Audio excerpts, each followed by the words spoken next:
two friends talking shop. Sit back and enjoy, and don't forget to subscribe.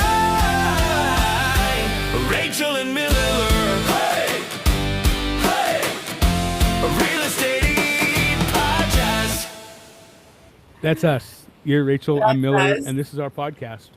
I Hey love there. that you hit that and then live. And we still haven't fixed the way he says my last name. It sounds like he's saying motor. It's Alo. I think he has an accent. Sure, know, okay. I could do my voice and I could like sing it, but it's gonna really have to be You, auto. buddy, you haven't heard an accent until you lived in my house. Okay, I can go with You that. don't know what you're talking about.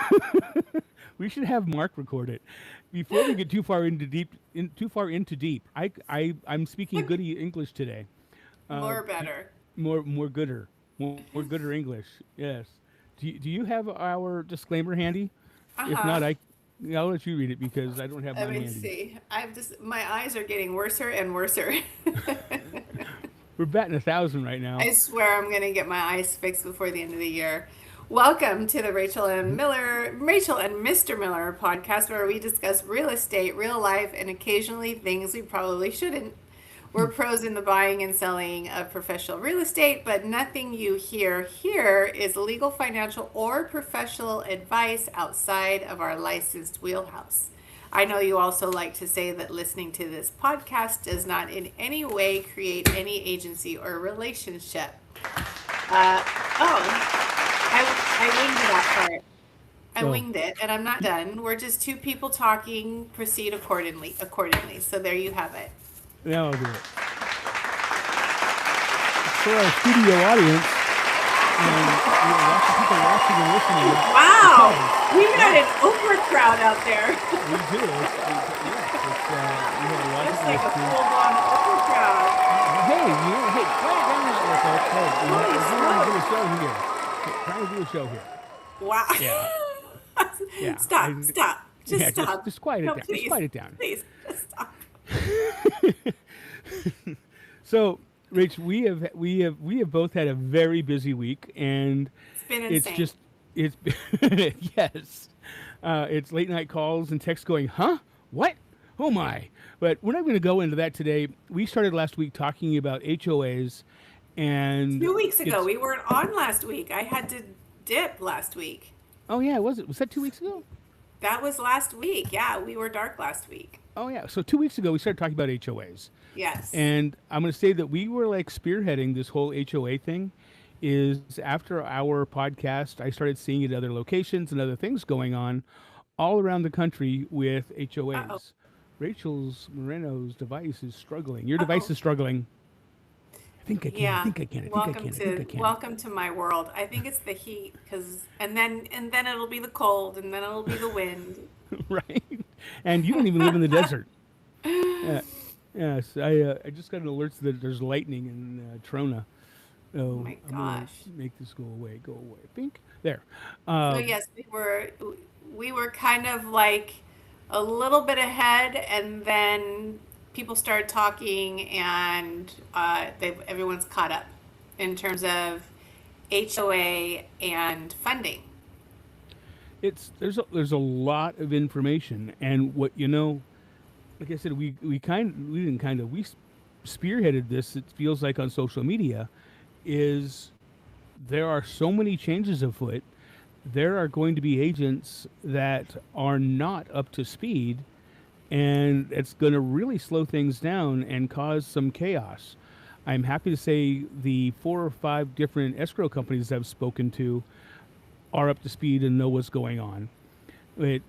Just a brief recap is, as we're talking today, HOAs, homeowners associations in condos or condominium HOAs and or PUDs, they have to take 10% of their funds and put them into a separate account.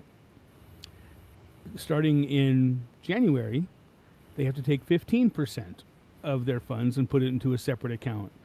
When you which say funds, you mean from the dues that are collected from the people who live within that HOA community. correct. So those funds have to be put into a account and Reserves. reserves. Thank you. That's even a better word to use. It has to be right now. It That stands is the goes to word they 15. use. That is. That is the exact word they use. And I know you don't live in an HOA, I do. And you don't deal with a lot of HOAs out in Ridgecrest, and I do. So it Right. would, it would make sense that this is kind of like new or totally new information for you. It really is. When you first told me about it, I'm like, well, I don't know what you're talking about, Rachel, because that's I don't have to deal with that.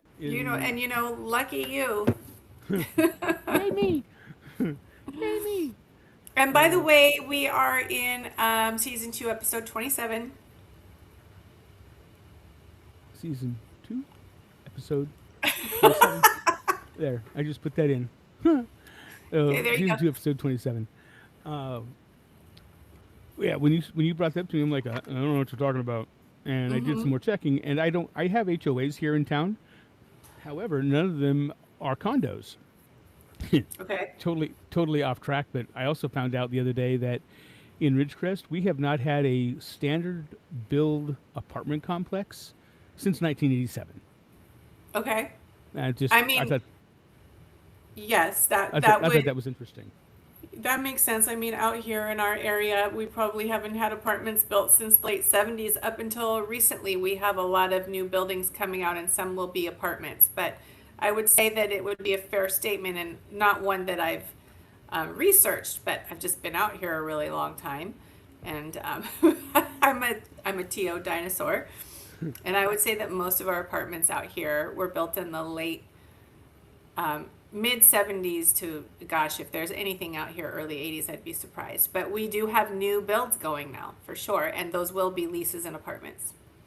They're going to be HO. Anyway, let's go back. Okay. That's off topic now. Sorry. Sorry. So, with the HOAs, it comes down to Freddie Mac and Fannie Mae, and Yes. what do those stand for, Rachel?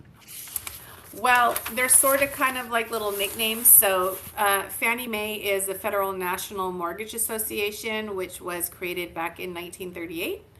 And Freddie Mac is the Federal Home Loan Mortgage Corporation, which was created in 1970.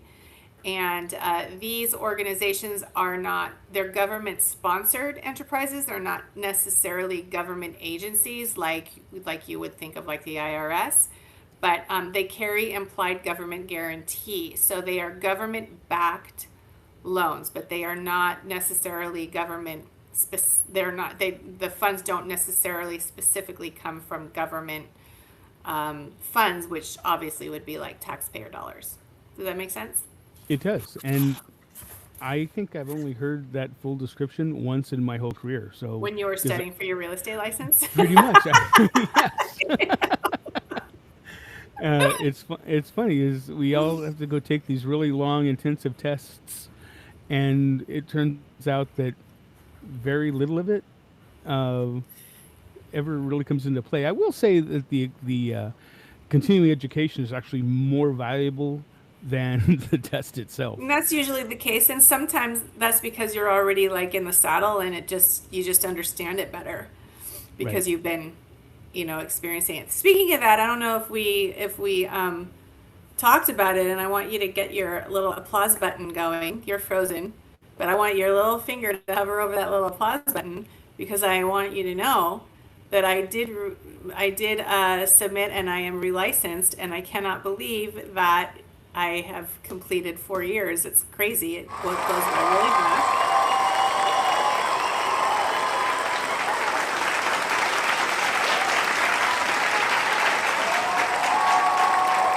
Okay. It's not really that great. It's not really that exciting, but thank you. But when Well- you're talking about continuing education, I feel like I did benefit from many, not all, of the courses that were required to take to relicense. And like I just said, because I've been in the saddle for a while, some of it was like, oh, okay, that's what that meant when I learned it the first time. I wasn't really quite sure. Anyways, back to Fannie Mae, Freddie Mac, and HOAs. Back to you, Miller. You're frozen. Oh, back to me. Oh, well, crap. Okay, back to me. It's and it's interesting also about HOAs, and again we're going to cover this on another show, but it feels, and that may be the wrong word to use, that the condos are really starting to get cracked down on. Is we also have the new rules with the patios and balconies. That Yes. those have to be done. And when Yeah. it comes to the HOA stuff, the days of a 14-day escrow starting January, that's not happening. Ain't no Right. way. They're going to be way longer. There's going to be a deep dive on what the reserves are. And let's say there's a condo complex, and I'm going to go to an extreme. Let's say a condo complex has 100 condos in it, and they're collecting, I don't know, $600, and then I have to put those monies into the reserves. But let's also say there's 100 air conditioning units, and let's just say 20% of them go down. Does the HOA have the monies to fix, repair, and/or replace those air conditioning units, or the balconies, and anything else that they are required to do by the homeowner's contract? And the other scary thing, and you brought this to my attention the other day, as you do live in a HOA, and nothing against HOAs. Please know that we're not slamming HOAs. It's Oh, I'm just slamming them. okay. I'm not. I'm totally slamming them. I guess this Not is afraid of a it. good cop, bad cop. The HOAs, they're not typically led by a professional organization. They're Jim Bob, who may be working over at the local cellular shop. So let me shed some light. And I hope I can remember all the things that were running through my mind as you were saying those things. First of all, for repairs, reserves are partly for that. So you have your reserves, and then you look at your reserves and you divvy up what those reserves are for. Oftentimes you may not have enough, so let's just say 10% of reserves are for the landscape. Let's say landscape needs to be revitalized. Well, you don't have 10% of your reserves isn't enough, so now you get a special assessment. I mean, landscape isn't vital. Air conditioner units, like you mentioned, that would be more vital. So, and the other thing is what Fannie Mae and Freddie Mac are looking at now, and it's, as we've mentioned a gazillion and one times on our podcast, is out in California, and especially in my area, we have over 100 HOAs in the Canal Valley. It's the fire insurance, and the fire insurance is just too high for any HOA out here to really be able to handle. So HOAs are now using shared policies, where it's a larger policy that's spread across many different HOA communities. And it's great, it's something, but it's not enough for Fannie Mae and Freddie Mac. So that it's really become more of an issue with our insurance than anything else. But then it shed light on a lot of other things that our HOAs are inadequate in. And to your point, we have these boards, and there's a certain amount of seats on the board, and these are homeowners that live in the community. And if you're lucky, you get somebody who is an accountant or a lawyer or somebody or a contractor, somebody who really knows the different segments that are important for running a successful HOA, and they're willing to volunteer their time. Then they'll step in if you're lucky. Oftentimes, not all the time, I'm generalizing, but a lot of times it's people who they have the time, and so they're willing to do it. And God bless them, because it's their time, and they've got to deal with a lot of gripes, and they got to deal with a lot of stuff, but they may not necessarily be completely qualified to balance books for something that, which is why there's also a management company, because the management company will there's the checks and balances, and the management company will advise. So that's why we do have the management companies behind the HOAs. But at the same time, more and more of the communities, such as like the one I live in, they are heavily occupied with renters, meaning that the owners are off property somewhere else and they become very detached to the monthly HOA board meetings that happen. So the board can meet, nobody shows up to vote, and so the board just kind of they run amok. They just, because nobody's watching, nobody's paying attention. So that's kind of what I am running into, what I see out in my neck of the woods. So here's a couple of things. Okay. And it's funny is after our last podcast about this, I was in a meeting with a bunch of California agents talking exactly about this. I'm like, you guys should probably check out our podcast because we talked a lot about this. They're like, oh yeah, we probably And should. here it is. Yeah, and here it is again. There were questions. Can owners ask for minutes of the last meeting? Absolutely, they can. Yes. They can absolutely ask for that. Can we see the financials? Absolutely, And they should. They should absolutely. The first thing an agent should do, the second he or she gets a listing in the HOA, is find out how the house is listed. Is it listed? The building is listed. Is it a condo? Is it a PUD? Is it a house? Because houses. Why did I just get blurry? That was weird. I thought it was just me. Yeah, I thought my eyes were crossing. The houses, as a designation of a house, is not included in this whole cabal. Is that a word? Construct? Construct. And I don't know if of that's the- a word, but it seems right. We'll go with that. It homes are not included in that. It's just the condos. If an agent goes in, first thing you got to find out. Which is not something I heard or realized, and in my mind, HOA is HOA, so I really don't know what the difference is, because reserves are reserves and money is money, so. Right. They appear to be just going after condos. And like we were talking earlier before we came on the air, is up here in Kern County, we have very few condo HOAs. Even in, I have zero in Ridgecrest, but even in Kern County, there's very few. If it were me and I was living in an HOA and was going to list my property, I would like the last 12 months of the HOA, of the meetings, of the minutes of the meetings. I would ask to see what the balance of the books are, because the agent is going to be asking for that. And do we have any jurisdiction on how that's as agents and how that's used? No. Well, can I tell you though, escrow always requests that stuff Right. as part of inspections and disclosures.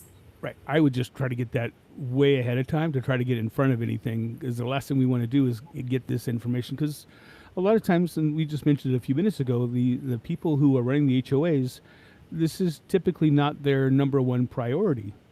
And it could take 2 to 3 weeks before we get that data. So requesting that even before, as an owner of that owner of the HOA, owner of that property, I would start gathering that data right away, so that you can give it to your agent, so the agent can try to get a hold of things. And just to even throw more fun stuff at this, is even if the property is, quote, not insurable, it can be. It's just going to be more money, because money Yes. fixes everything. But it can Sometimes. it can be insurable. It's just going to cost more money. So it just comes back to knowledge is power, and getting as much information about your HOA as humanly possible. And about and you've mentioned it a couple of times now, is the master insurance policy. What are the deductibles? What's the policy cover? Well, what's the HOA supposed to cover? Security, the pool, lighting, air conditioning, the roof, pest control, sidewalks, driveways. What are they responsible for? What do they cover? Yeah, those are all huge things. Go ahead. So the deeper discovery now that will take place shifts escrow timelines a little bit. So the Absolutely. old timelines for document collection and review were anywhere between 1 to 3 days. Now it's 3 to 10. Underwriting review used to be 1 to 2 days. Now it's 3 to 5. Clearing, which I'm not exactly sure what that means, but that's one, used to be 1 to 2, now it's 1 to 3, and total approval time used to be about 21 to 30 days, now it's 30 to 45 days. So oftentimes buyers like to strengthen their offer by shortening contingency periods, but unfortunately that is not going to be something that we're going to be able to use to help our offers along. I mean, it's still nice to have it in there. However, when it comes to any real power, it's negligible. However, once the agent and escrow has all that information, cool. We can go as quickly as humanly possible. But One of the single most causes of the delay, though, is the management company being slow to respond with complete and accurate information. Right now, I have 3 listings, they're all condos, and I've been dealing with 3 different HOA and 3 different management companies. And you that some are on the ball.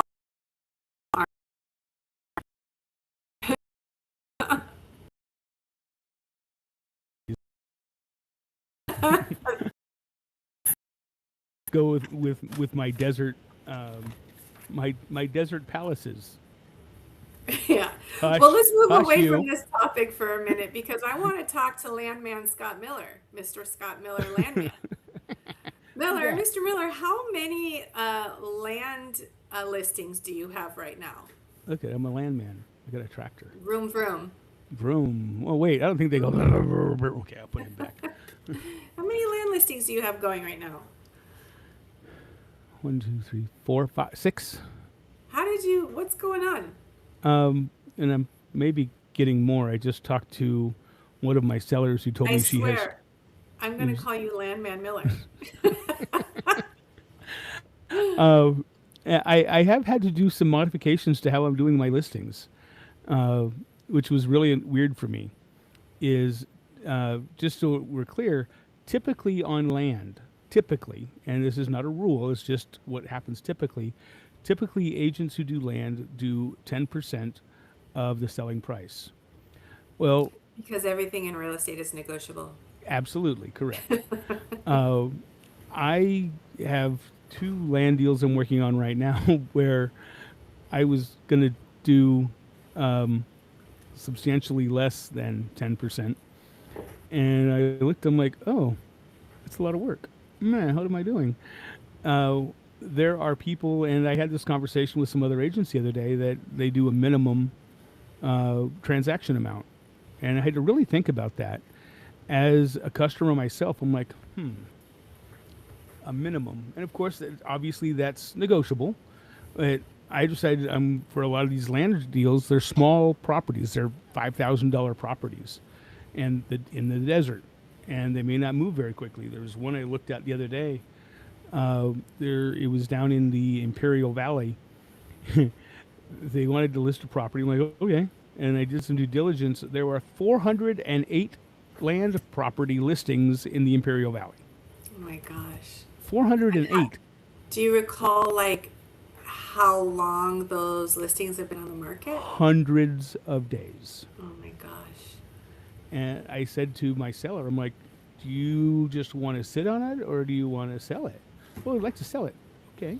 Okay. Now that we've established that, let's move forward.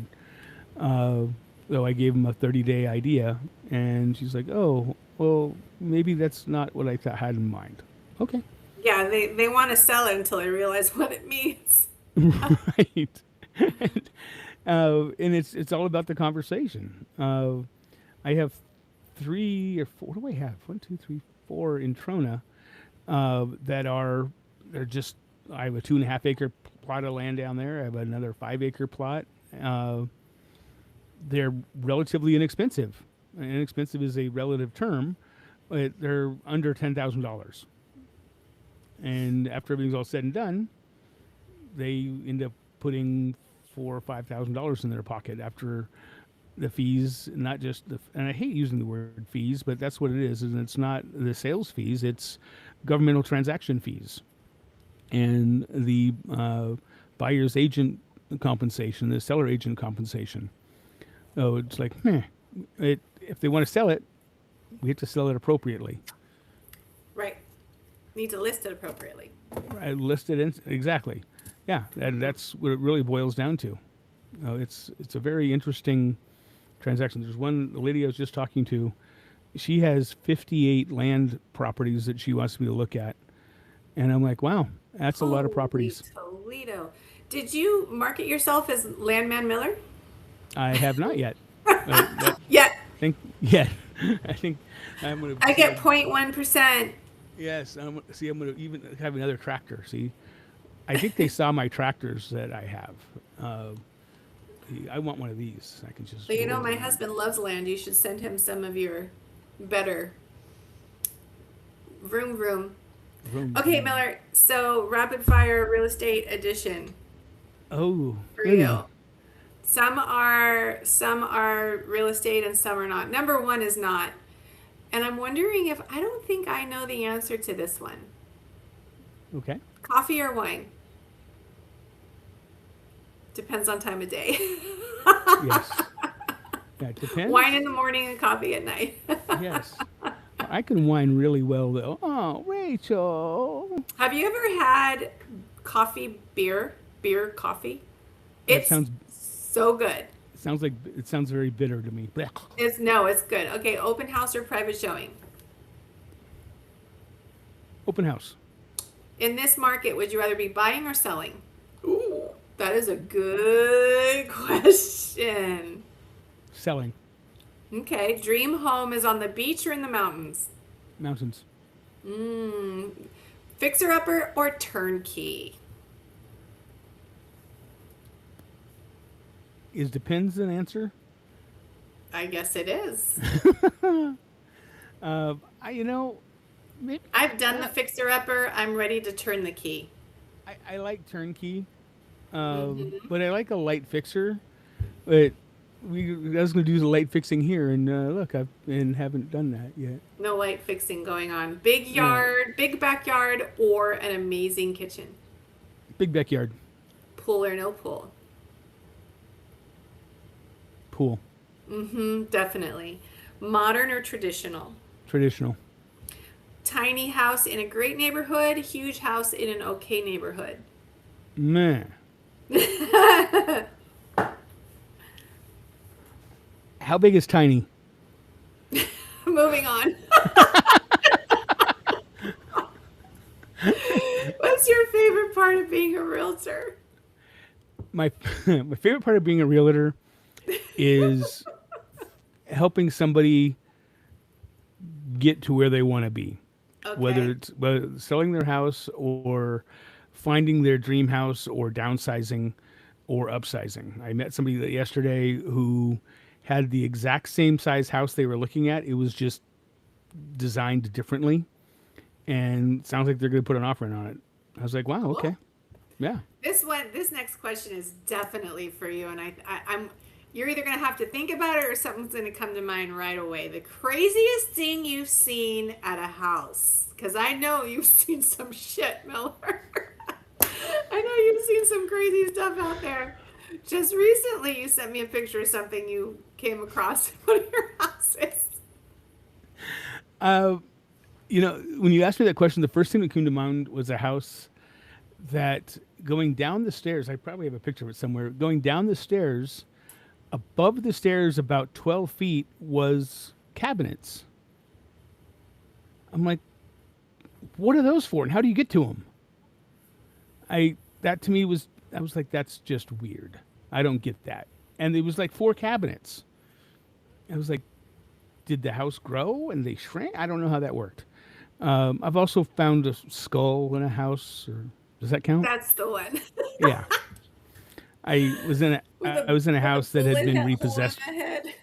Yeah. I was in a house that got repossessed. And, with skull repossession, that could be bad. That's a really bad freeze frame we have on our screens right now. Eek. Yeah, I it's would like really it to bad. change right now. Blah, blah, blah, blah. It's not changing. Anyway, there we unfroze. I kicked a blanket out of my way, and out from under the blanket rolled a skull. It was a fake skull. However, I did squeal like a 2-year-old boy. Ah! Yeah, it was very exciting. Yeah, I If may you have, weren't in real estate, what would you be doing besides being green? besides being frozen to screen, What would you be doing? I would probably still be doing my catering and lemonade. Last two. We're gonna. Your realtor superpower is. Wow. My realtor superpower is getting to what the buyer or seller really want to accomplish. Okay. By asking questions and listening is twice as much as I talk. And I like to talk. So You yeah. do like to talk. Hey, it's enough out of you. You are a talker. You're I a am a yapper. talker. Last one. Your realtor kryptonite. Do skulls count? My realtor kryptonite is spiders. Yeah, it is. There's another agent in town. It was my first 2 weeks of being an agent. I was in a house, and there was a tarantula. Oh, And God. I sent a picture of it to my mentor, and I said, "How? What do I say about a big ass spider in the house?" And she responded with, "Wildlife present." So I put in wildlife present with 8 legs and fuzzy. Woo. All right, Yes. Miller. Well, that was fun. Next week, you'll have to have some questions for me. I will have them, and it'll even be real estate related, maybe, if you're lucky. Yes. So, Rach, boy, this freezing thing is driving me. bonkers. You're just, you frozen in time. If you want to Uh, get a hold of me, you can call me at 805-813-0664. You can email me at rachel@gratishomes.com or 22 Rachel Moreno at gmail.com. Miller, once you unfreeze, you want to tell everyone how they can get a hold of you? Scott at homeswithscottkmiller.com or 760-264-3501. And that is our show for this week. That's And it. everything is frozen. I can't even play clapping noises. Oh, wait, there it is. Yay! Clapping noises, and look at that. We are out of here. Until next week, we'll see you very soon.